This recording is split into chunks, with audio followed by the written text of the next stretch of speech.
Statement दिया हो खाली।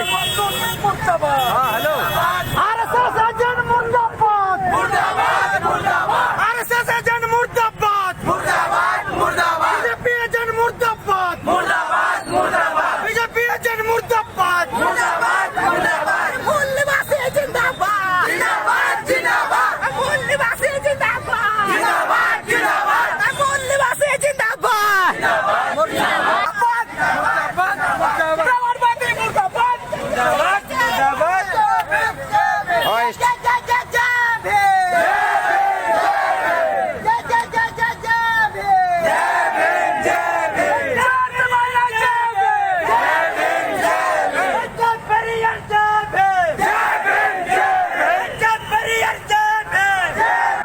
का नाम क्या है?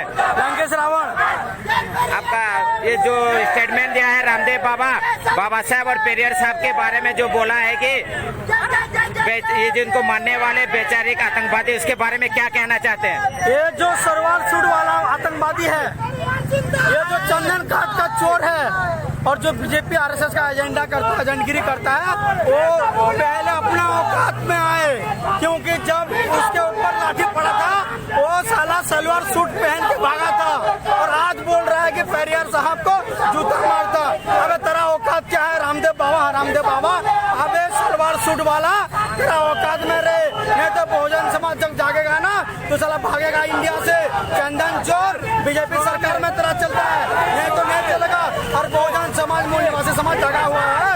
जय भीम, जय